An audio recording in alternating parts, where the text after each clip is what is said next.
Bonjour les amis, vous allez bien, j'espère. Moi je vais super bien par la grâce de Dieu. Et ce matin, je prends la parole dans le but de vous présenter un service que j'aimerais mettre à votre disposition. Mais bien avant de parler de ce service-là, je veux nous emmener dans la parole de Dieu, notamment dans Proverbe 20, verset 5. Nous allons échanger un peu autour de cette portion-là de la parole avant de parler en bonne et due forme de ce service dont je vais vous parler. Donc, je lis Proverbe 20, verset 5. Les desseins dans le cœur de l'homme sont comme des eaux profondes, mais l'homme intelligent sait y puiser. Donc, je répète, les desseins dans le cœur de l'homme sont comme des eaux profondes, mais l'homme intelligent sait y puiser. Donc, ici, nous avons un verset à deux parties, une partie A et une partie B. La partie A nous dit qu'il y a dans le cœur de l'homme des desseins. C'est la première information qu'on dit de la partie A. Il y a dans le cœur de l'homme des desseins. Nous sommes tous sans ignorer la signification des desseins. Les desseins peuvent être assimilés à, on va dire, à nos aspirations profondes, aux projets enfouis en nous, aux objectifs de vie qu'on aimerait atteindre, aux perspectives qu'on aimerait matérialiser. Et ici, le verset A nous dit que il y a ces desseins-là dans le cœur de l'homme. Donc, chaque être humain a des desseins dans son cœur. Et le verset A va encore plus loin en assimilant ces desseins-là à des eaux profondes. Des eaux profondes. Donc, c'est une métaphore. La Bible assimile ici les desseins dans le cœur de l'homme à des eaux profondes. Les eaux profondes, on en connaît tous. On en trouve dans notre environnement. Ça peut être les lagunes, les lacs, la mer et bien d'autres. Et ces eaux-là, en surface, peuvent donner l'impression qu'elles n'ont rien en elles-mêmes. Elles peuvent donner l'impression qu'elles n'ont aucune richesse en elles-mêmes. Mais elles ont des profondeurs.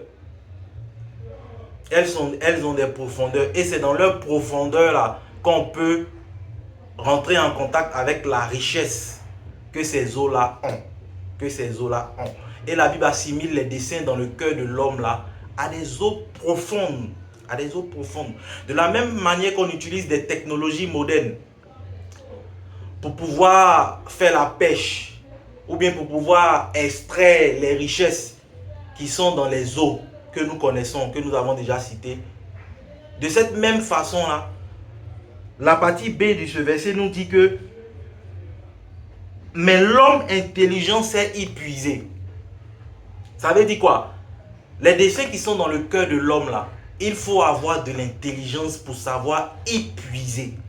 C'est-à-dire pour savoir y extraire la richesse latente. Pour savoir y extraire la richesse cachée. À l'image des technologies qu'on utilise pour extraire les richesses qui sont dans les eaux qu'on connaît. Donc, les desseins que chacun de nous a dans son cœur sont comme des eaux profondes. C'est-à-dire qu'en surface, on peut avoir l'impression qu'on n'a rien. En surface, on peut avoir l'impression qu'on n'a aucune richesse. Mais c'est faux. Ces richesses-là sont latentes en nous. Elles sont enfouies au fin fond de nous. Mais il faut avoir de l'intelligence pour savoir y puiser. Ça nous fait comprendre que on ne se lève pas comme ça pour essayer de, on va dire, de tirer, d'extraire les richesses qui sont dans le cœur de l'homme. Il y a une technologie qu'il faut utiliser. C'est pour cela que la partie B dit que, mais l'homme intelligent sait y puiser. Donc il faut avoir de l'intelligence pour pouvoir extraire les desseins qui sont dans le cœur de l'homme, qui sont comme des eaux profondes. Une autre vérité ici, c'est que la Bible nous fait comprendre que chacun de nous a ses solutions en lui-même. Chacun de nous a certaines réponses à ces questions existentielles en lui-même. Les réponses ne sont pas forcément extérieures, non. Ces réponses-là sont déjà latentes en nous, enfouies en nous, intrinsèquement liées à notre cœur. Et on ne peut pas on va dire, découvrir ces réponses-là en restant superficiel. Puisque ce sont des eaux profondes. Il faut savoir les extraire. Il faut savoir les extraire. Il faut savoir les extraire. Donc, quelle est l'intelligence? Vous voyez l'intelligence ici, pas comme une activité intellectuelle forcément, mais comme un outil, une technologie pour extraire les dessins qui sont dans notre cœur, qui sont comme des eaux profondes. Quelle est cette technologie-là? Cette technologie peut être assimilée à une activité qui est beaucoup pratiquée actuellement dans le monde, que nous appelons coaching, le coaching. En fait, avec du recul, lorsque je médite sur ce verset de la Bible là, je me rends compte que le coaching est tout simplement, on va dire, une formalisation contemporaine d'un principe biblique ancien. Simplement. C'est une formalisation contemporaine d'un principe biblique ancien. Et selon ce principe biblique ancien là, c'est que l'homme a des richesses latentes en lui. Mais il faut de l'intelligence pour y puiser. Pour y puiser. Et le coaching peut être assimilé à une science qui permet d'extraire la richesse latente en chacun de nous. C'est tout simplement ça. On a l'impression que c'est une invention moderne. Non. C'est une formalisation contemporaine d'un principe biblique ancien. Pourquoi nous le disons? Parce que, vous savez, en coaching, on ne donne pas de conseils au coaché. 2, on ne l'enseigne pas. 3, on ne le juge pas. 4, on n'essaie pas de le mentorer. Non. Le coaching est une relation d'accompagnement dans laquelle on aide l'individu coaché à accoucher elle-même de ses réponses qui sont déjà en elle, à clarifier ses objectifs, à clarifier ses aspirations, à clarifier vraiment tout ce qui est caché en elle. Donc, un véritable coach n'enseigne pas. Un véritable coach ne conseille pas. Un véritable coach ne juge pas. Un véritable coach n'essaie pas de mentorer qui que ce soit. Il a, on va dire, une technique pour amener la personne à accoucher de ses propres réponses. Et cette technique-là consiste d'abord en un questionnement. Un questionnement. C'est-à-dire quoi? Le coach s'attelle à poser vraiment des questions pertinentes qui aident la personne à clarifier ce qu'elle a en elle. Et parmi toutes ces questions que le coach pose, il y a 3 catégories de questions importantes qu'on appelle d'abord les questions de compréhension, les questions d'ampleur et les questions d'action. Donc, à partir de ces 3 catégories de questions-là, le coach peut emmener le coaché à clarifier ce qu'il a en lui, à les comprendre et à définir, on va dire, un ensemble d'actions à poser. Donc, le premier outil du coach, c'est le questionnement. Le questionnement. En fait, c'est l'outil pour extraire vraiment ce qu'il y a en chacun de nous. Donc, le questionnement. Et lorsque le coach pose les questions, le coaché maintenant va utiliser le deuxième outil du coaching qui est la réflexion. La réflexion. Ne l'oubliez pas, on essaie d'extraire les dessins qui sont comme des eaux profondes. Et ce n'est pas en étant superficiel, non. C'est en réfléchissant. Malheureusement, on n'aime pas trop la réflexion.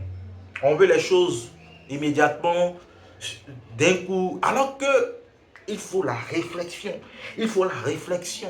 Voilà pourquoi Proverbe 16, 20 dit: celui qui réfléchit sur les choses trouve le bonheur. Et celui qui se confie à l'Éternel est heureux. Ici, c'est la partie A qui nous intéresse. On dit, c'est lui qui réfléchit sur les choses, trouve le bonheur. Ça, c'est un verset important. Lorsque le coach pose les questions, la prochaine étape, c'est la réflexion. Et ici, la Bible nous dit que celui qui réfléchit sur les choses trouve le bonheur. Le bonheur ici, là, c'est la clarté que vous aurez après être passé par le processus de coaching.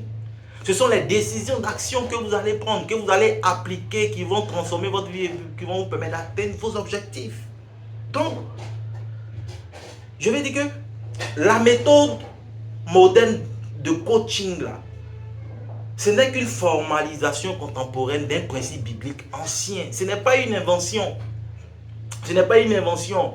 Les gens pratiquent le coaching sans savoir que le coaching a des fondements bibliques.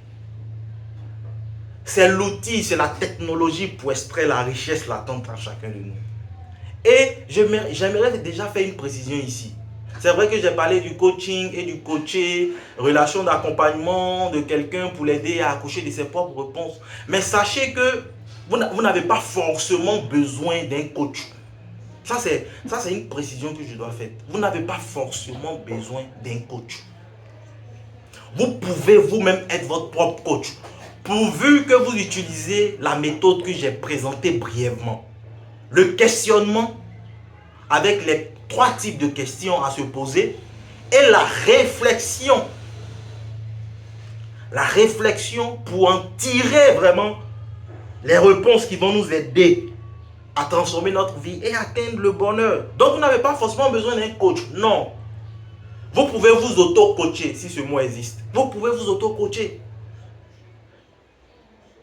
Vous pouvez vous auto-coacher. Mais si vous pensez que vous avez besoin d'un coach, vous pouvez vous faire accompagner aussi. C'est une alternative. Donc, les choses ne sont pas figées. Si vous êtes prêt à prendre le temps d'extraire les dessins qui sont dans votre cœur, qui sont des eaux profondes avec intelligence, vous pouvez vous-même vous auto-coacher. Mais si vous ne pouvez pas, vous pouvez vous faire aussi accompagner. Vous pouvez vous faire accompagner. Donc, c'est ça. On a tendance à reléguer la réflexion au second plan. Alors que sans réflexion, on ne peut pas agir de façon exacte, de façon correcte. Et ces 2 versets de la Bible, Proverbe 25 et Proverbe 16, 20, sont des fondements bibliques de cet outil moderne qu'on appelle le coaching. Vous pouvez vous auto-coacher comme vous pouvez vous faire accompagner. Comme vous pouvez vous faire accompagner. Donc cela m'amène à vous parler en fait du service que je vais vous présenter ce matin. Je pense que vous l'aurez déjà compris. Nous mettons à votre disposition un service de coaching personnel. Si vous avez du mal à extraire les dessins qui sont enfouis au fin fond de vous, nous sommes disponibles à vous accompagner personnellement. Vous n'avez tout simplement qu'à nous contacter et on va programmer, on va dire, un plan d'accompagnement personnel pour vous aider à extraire les richesses latentes en vous. En vous. Donc, c'est un peu la quintessence du message que j'ai pour vous ce matin. Soit vous-même vous vous auto-coachez, soit vous vous faites accompagner. Si vous voulez vous faire accompagner, nous sommes disponibles. Nous sommes disponibles parce qu'il faudrait utiliser la technologie pour extraire les dessins qui sont dans notre cœur. C'est important parce que ces dessins-là sont généralement alignés sur les plans éternels de Dieu pour notre vie. Si nous arrivons à extraire ces dessins et nous vivons alignés sur ces dessins, nous allons contribuer à l'établissement, à l'accomplissement de la volonté de Dieu sur terre. Donc je pense que je vais m'arrêter ici.